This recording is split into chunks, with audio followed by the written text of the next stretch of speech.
Champions ট্রফির গুঞ্জনের মাঝেই আবারও অবসরের ঘোষণা তামিম ইকবালের। জাতীয় দলের জার্সিতে আর খেলবেন না জানিয়ে দিচ্ছেন ফেসবুক পোস্টে। আইসিসির দ্বিস্তর নীতি নিয়ে ক্ষুব্ধ বাংলাদেশের নীতি নির্ধারকরা বলছেন এখনই সময় এর প্রতিবাদ করার এবং দেশের ক্রিকেটকে বাঁচিয়ে রাখতে এর বিকল্প নেই, এমনটাও জানিয়েছেন। দেশ ক্রিকেটারদের রেসপেক্ট কম, ভালো খেললেও এই রেসপেক্টটা পাওয়া যায় না।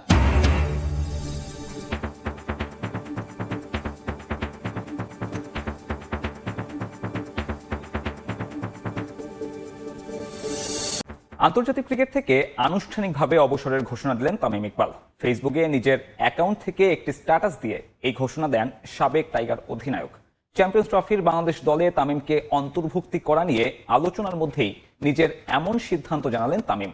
ছেলে আরহাম ইকবালের কথা রাখতে না পারায় করলেন দুঃখ প্রকাশ। I did try my best.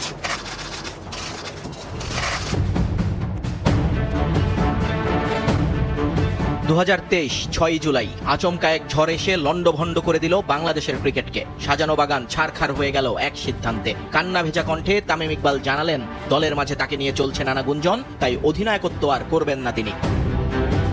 সেখানে থামলেও হয়তো দেশের ক্রিকেটকে এত বড় ঝামেলায় পড়তে হতো না, কিন্তু থামেননি তামিম ইকবাল। জানিয়ে দিলেন শুধু ক্যাপ্টেন্সি নয়, দল থেকেই সরে যাচ্ছেন তিনি, অবসর নিয়ে নেন আন্তর্জাতিক ক্রিকেট থেকে। I am retiring from international cricket, effecting right now. চারদিকে শুরু হয়ে যায় হইচই, দেশ জুড়ে সমালোচনায় বিদ্ধ হন বিসিবি কর্তারা। এর মাঝেই তামিমকে ফেরাতে চেষ্টা শুরু করেন তৎকালীন বোর্ড প্রেসিডেন্ট নাজমুল হাসান পাপন। তিনিও ব্যর্থ হলে তামিমকে ফেরানোর দায়িত্ব নেন তখনকার প্রধানমন্ত্রী। তার বাসভবনে মাশরাফি বিন মুর্তজার মধ্যস্থতায় আবারও ক্রিকেটে ফেরার কথা জানান তামিম ইকবাল। কিন্তু এরপর কেটে যায় সময় অনেক, তামিম আর ফেরেন না। আজ ফিরছি, কাল ফিরবো, পরের সিরিজে দেখা যাবে, চলতে থাকে টালবাহানা। বিসিবি থেকেও নানা সময় নানা কথা বলা হয় তামিমের ফেরা নিয়ে। এর মধ্যে একটার পর একটা আইসিসি ইভেন্ট চলতে থাকে আর তামিমের অনুপস্থিতি পোড়াতে থাকে সমর্থকদের। এত কিছুর পরও তামিমকে নিয়ে আশা ছাড়েননি তার ভক্তরা, আর ক্রিকেট বোর্ডও চালিয়ে যায় তাদের চেষ্টা। বিপিএল এর মধ্যে আবারও যখন আলোচনায় আসে চ্যাম্পিয়ন্স ট্রফির স্কোয়াড, তখন অধিনায়ক শান্ত জানিয়ে দেন তামিমকে তার প্রয়োজন। আর অধিনায়কের বার্তা পেয়ে উঠে পড়ে লাগেন লিপু হান্নানরা, কিন্তু নিজের কথায় অটল রইলেন তামিম ইকবাল। পরিবারের সঙ্গে কথা বলে চূড়ান্ত সিদ্ধান্ত জানাবেন বললেও সে সিদ্ধান্ত জানিয়ে দিলেন এক ফেসবুক স্ট্যাটাসে। 2023 বিশ্বকাপে তাকে দলে না নেওয়া নিয়ে যে নাটক হয়েছিল সেটা ভালোভাবেই রয়ে গেছে তার মনে, তাই তো চূড়ান্ত অবসরের দিনেও মনে করলেন সে সময়কার কথা। আর শেষ করলেন নিজের ছেলে আরহাম ইকবালের কাছে দুঃখ প্রকাশ করে, কারণ ছেলের ইচ্ছে মতো আরেকবার লাল সবুজ জার্সি যে গায়ে জড়াতে পারলেন না তামিম ইকবাল। বিপিএল এর আলোচিত ঘটনায় তামিম ইকবালকে শেষমেশ শাস্তি পেতে হচ্ছে। বাজে আচরণের শুরুটা হলো যে অ্যালেক্স হেলসের কারণে, তার জন্যই বা কেমন আচরণ বরাদ্দ করেছে বিপিএল কর্তৃপক্ষ। ভদ্রলোকের খেলা ক্রিকেটে এমন কাণ্ড কেন ঘটালেন বিদেশি ক্রিকেটার? বিস্তারিত। যা ঘটে সব ঘটনাই রটে না। আমরা যা চোখে দেখি তাই বিশ্বাস করি, কিন্তু ক্যামেরার লেন্সে সব দৃশ্য ধরা পড়ে না। গণমাধ্যমের কাজ সেটাই, সাধারণ মানুষকে দেখানো। নুরুল হাসান সোহানের অবিশ্বাস্য এক ব্যাটিংয়ে রংপুরের ক্রিকেটাররা মাঠের দিকে দৌড়ে যাচ্ছে। সবাই তামিমের রেগে যাওয়ার ছবিটা দেখেছে, কিন্তু এর পেছনের কারণ কি কেউ অনুসন্ধান করেছে? জয় উল্লাস করতে গিয়ে ইংলিশ ক্রিকেটার অ্যালেক্স হেলস মাঠে ঢোকার সময় তামিম ইকবালের দিকে তাকিয়ে বারবার উত্তক্ত করার মতো কিছু একটা বলেই যাচ্ছে, যেটা মোটেও মেনে নিতে পারেনি বাংলাদেশের সাবেক কাপ্তান। নার্ভ ধরে রাখতে না পেরে মাঠেই দেন পাল্টা জবাব। ওভার কোনো শত্রু নাই, আবার এক হাতে তালি বাজে না, এই প্রবাদ দুটো মনে করে ঠান্ডা মাথায় ভাবুন। হেলস যদি কিছু না করতো, তামিম কি যেচে কখনো কারো সাথে বিবাদে জড়াতো? ইতিহাস বলে তামিম কখনোই ইন্টারন্যাশনাল ক্রিকেট তো দূরে থাক, ঘরোয়া ক্রিকেটেও কোনোদিন এরকম করেননি। তাহলে ভীষণ রেগে যাবার পেছনের কারণ জানতে পিছিয়ে যেতে হবে চলতি বিপিএলে রংপুর বরিশাল প্রথম ম্যাচের দিকে। নতুন বছরের দ্বিতীয় দিন, মিরপুরে সেদিন বরিশালে খেলা যুব এশিয়া কাপ জয়ী ইকবাল হোসেন ইমনকেও উত্তক্ত করেছিল অ্যালেক্স হেলস। টিমের বড় ভাই হিসেবে মাত্র 18 বছরের বালকের সঙ্গে এমন আচরণ মোটেও সহ্য করেননি তামিম। হেলসকে সুন্দরভাবে বারণ করেছেন। ব্রিটিশদের অতিমাত্রায় স্লেজিং কারোরই অজানা নয়। এর আগে বাংলাদেশে খেলতে এসে বেন স্টোকসের অখেলাসুলভ আচরণ মনে পড়ে কি? লর্ডসে ব্রিটিশদের নাজেহাল করে সেই সেঞ্চুরি, এশিয়া কাপে এক হাতে ব্যাটকে ঢাল বানিয়ে পুরো বাংলাদেশকে রক্ষা করা, দলের প্রয়োজনে ক্যাপ্টেন্সি নেয়া আবার ছেড়ে দেয়া, এই তামিম যে বাংলাদেশকে ব্র্যান্ডিং করে গেছেন সারা জীবন। ম্যাচ শেষে হেলস বাংলাদেশের এক গণমাধ্যমে ইন্টারভিউ দিয়ে দেশ ছেড়েছেন, কিন্তু কেউ কি তামিম ইকবালের কথা শুনতে চেয়েছে? দুই প্লেয়ারকে শুনানিতে ডেকে তামিমকে ওয়ার্নিং ও এক ডিমেরিট পয়েন্ট দেওয়ার কথা জানিয়েছে বিসিবি। বাংলাদেশে তামিমের বিপক্ষে ইংল্যান্ডের হেলসের কাণ্ডে বিচারটা কি শুধু একপাক্ষিক হয়ে গেল না? টেস্ট নিয়ে আইসিসির দ্বি-স্তর নীতির পরিকল্পনা রুখে দিতে এখনই বিসিবিকে সোচ্চার হওয়ার তাগিদ মিনহাজুল আবেদিন নান্নুর। এ বিষয়ে দল ভারী করতে অন্যান্য বোর্ডের সঙ্গে বিসিবিকে যোগাযোগের পরামর্শ দিয়েছেন তিনি। সঙ্গে 2025-27 চক্রের জন্য এখনই পরিকল্পনা শুরুর তাগিদ জাতীয় দলের সাবেক অধিনায়কের। ক্রিকেটারদেরও নিতে বললেন বাড়তি দায়িত্ব। শ্রেণী শোষণের দুয়ারে দাঁড়িয়ে বিশ্ব ক্রিকেট, দর্শক সংখ্যার রাজস্ব বৃদ্ধি কিংবা টেস্ট ক্রিকেটকে বাঁচিয়ে রাখার মিথ্যে অজুহাতে এলিট ফরম্যাটের অপেক্ষাকৃত ছোট দলগুলোকে মূল ধারা থেকে দূরে রাখতেই এক নয়া পরিকল্পনা আইসিসির। যদিও টেস্টকে দ্বিস্তর করতে এর আগে উদ্যোগ নিয়েছিল বিশ্ব ক্রিকেটের নিয়ন্ত্রক সংস্থা, কিন্তু সেবার তা ভেস্তে যায় 3 মোড়লের একজন বিসিসিআইয়ের আপত্তিতে। তবে এবারের প্রেক্ষাপট ভিন্ন। জানা গেছে এতে নাকি বেশ আগ্রহী খোদ আইসিসির চেয়ারম্যান জয় শাহ। তবে শুরুর আগেই প্রবল বাধার মুখে পড়তে যাচ্ছে এই নীতি, যার সমালোচনায় মুখর ক্লাইভ লয়েড, গ্রায়াম স্মিথ, অর্জুনা রানাতুঙ্গার মতন কিংবদন্তিরা। দ্বিস্তর টেস্ট নীতি চালু হলে ক্ষতির মুখে পড়বে বাংলাদেশ। তাই তো আনুষ্ঠানিকভাবে প্রস্তাব আসার আগেই এই ইস্যুতে বিসিবিকে সোচ্চার হওয়ার তাগিদ টাইগার সাবেক অধিনায়কের। আমরা যদি দ্বিস্তরে চলে যাই এটা আমাদের জন্য অনেক ক্ষতির কারণ হবে। তো আমার মনে হয় না যে এটা আগেও ইনিশিয়েটিভ নিয়েছিল যে এটা আইসিসি এটা করবে, কিন্তু পারেনি। কিন্তু এবারও আমার মনে হচ্ছে কথা হচ্ছে, কিন্তু আমার মনে হয় না এটা হওয়া উচিত না। বাট আমার মনে হয় সবাই এটার অপোজ করা উচিত। আমাদের দেশে জোরালো পদক্ষেপ নিতে হবে যাতে এটা না হয়। তবে সেই সঙ্গে আছে পরামর্শ। টেস্ট স্ট্যাটাসের 2 যুগ পরেও আভিজাত্যের ক্রিকেটে নিজেদের একটা অবস্থানই করতে পারেনি বাংলাদেশ। পরবর্তী সাইকেলকে সামনে রেখে তাই দায়িত্ব নিতে বললেন দুপক্ষকেই। রেসপন্সিবিলিটি আমাদের খালি খেলোয়াড়দের বললে হবে না, বাইরে যারা আছে তাদের রেসপন্সিবিলিটি আছে। আমরা কতটুকু ফেসিলিটি ডেভেলপ করতে পেরেছি, আমাদের আনুষঙ্গিক আমাদের রিজনগুলিতে আমরা কতটুকু ডেভেলপ করতে পেরেছি, সব কিছু মিলে কিন্তু ক্রিকেটটা।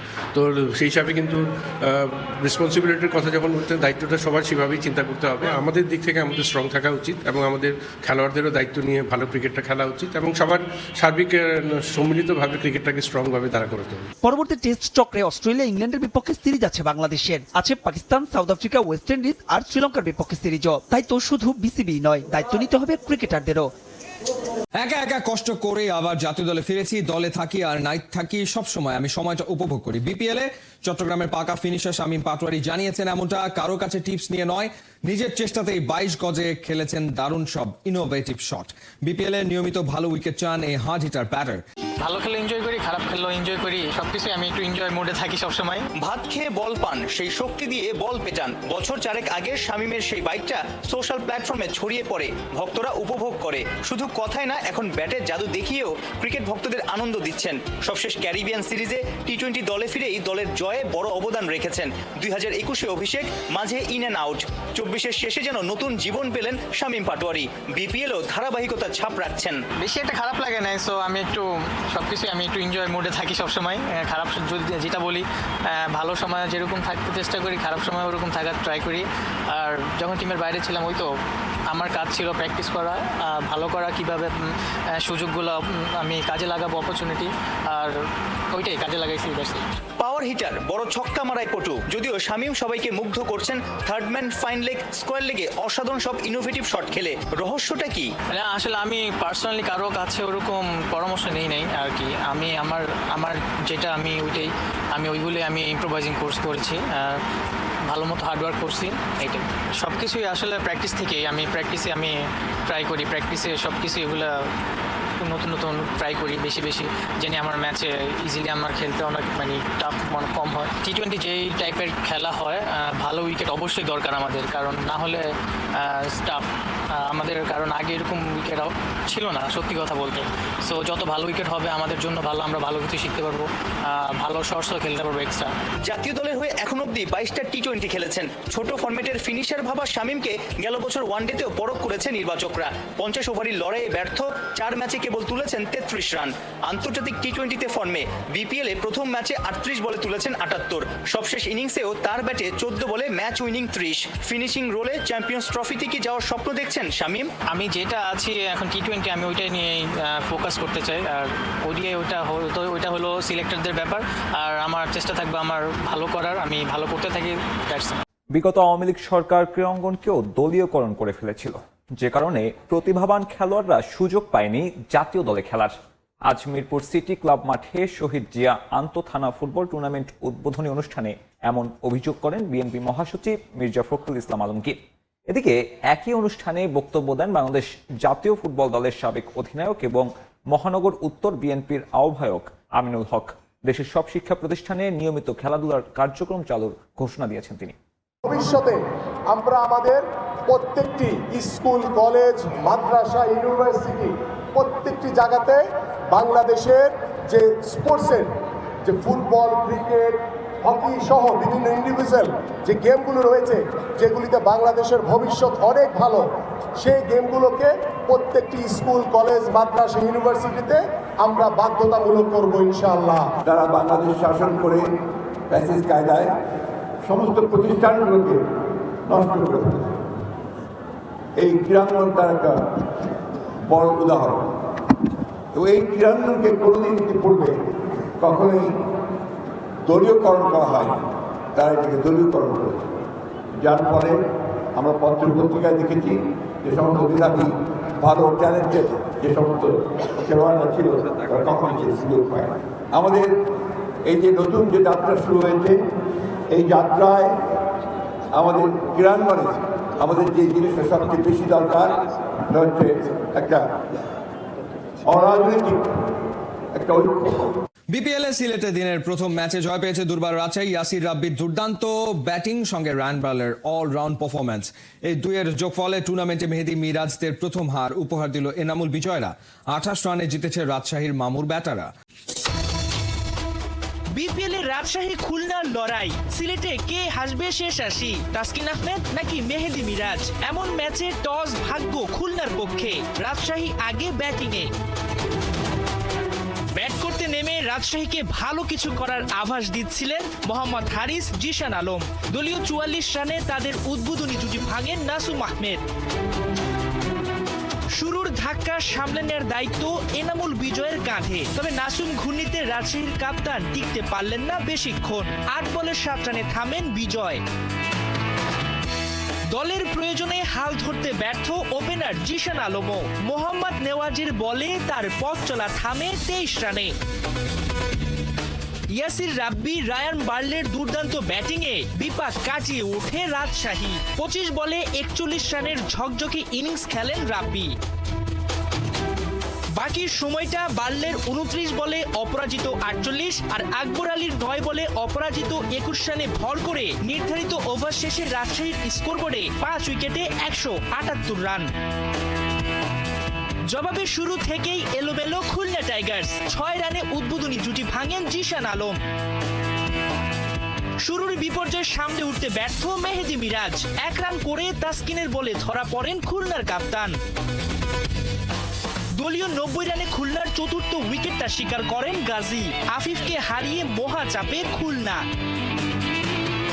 বাকি সময়টা নাসুম আহমেদ, মোহাম্মদ নেওয়াজ লড়াই করে গেলেও হার হারাতে পারেনি খুলনা। টুর্নামেন্টে দ্বিতীয় জয় রাজশাহীর মামুল ব্যাটাদের, প্রথম হার খুলনার মেহেদী মিরাজদের। রানে ফিরলেন লিটন কুমার দাস। সিলেট স্ট্রাইকার্সের বিপক্ষে খেলেন দানবীয় এক ইনিংস। ধুঁকতে থাকা ঢাকা ক্যাপিটালসের টপ অর্ডারে যেন স্বস্তির হাওয়া বইল। এলকেডির ঝড়ে সমর্থক থেকে শাকিব খান, সবার মুখে চওড়া হাসি। অবশেষে হাসলো লিটন কুমার দাসের ব্যাট। লিটনের ঝড়ে প্রশান্তির বাতাস বয়ে গেল শাকিব খানের মনে। ক্লাসিক্যাল লিটন দেখালেন তার ক্লাসিক্যাল শো। 4 ছক্কায় মাতিয়ে রাখলেন ঢাকার সমর্থকদের। ঢাকার একাদশে রয় আউট, লিটন ইন। অফ ফর্মে থাকা লিটনকে নিয়ে বেশ বড় বাজিটাই ধরলেন খালেদ মাহমুদ সুজন। আগের ম্যাচে একাদশে জায়গা না পাওয়া লিটন নিজের মনের ক্ষোভটা ছাড়লেন সিলেটের বোলারদের উপর। তানজিম সাকিব, রিস টোপলিদের পিটিয়ে বলের সুতো ছিঁড়লেন এলকেডি। 1 ডাউনে নামা মুনিম শারিয়ারকে নিয়ে গড়েছেন 129 রানের বিশাল পার্টনারশিপ। ম্যাচে লিটন ছিলেন বেশ সাবলীল এবং আক্রমণাত্মক। তানজিম সাকিবকে 1 ওভারেই মেরেছেন টানা 3টি 4। তার ক্লাসিক্যাল শটগুলো ছিল চোখের শান্তি। ধুমধারাক্কা ব্যাটিং করা লিটন মাত্র 29 বলে তুলেছেন নিজের 50। তবে 50 করেই থেমে যাননি এলকেডি। 169 স্ট্রাইক রেটে ঝড় চালানো লিটন 43 বলে করেন 73 রান। ইনিংসে 10টি 4-এর সাথে মারেন একটি বিশাল ছক্কা। এমন লিটনের খোঁজই তো ছিল ঢাকা ক্যাপিটালস থেকে শুরু করে টাইগার ভক্তরা। গত বছরটা যতটা খারাপ কাটিয়েছেন লিটন, হয়তো চাইবেন 2025টা তার চেয়ে অনেক বেশি ভালো কাটাতে। সামনে চ্যাম্পিয়ন্স ট্রফি, বাংলাদেশের টপ অর্ডারের অন্যতম ভরসা এলকেজি। লিটন হয়তো চাইবেন বিপিএল এর বাকি ম্যাচগুলোতেও এমন তাণ্ডব বজায় রাখতে, কারণ ফর্মটা হারালেও ক্লাসটা তো আর হারাননি।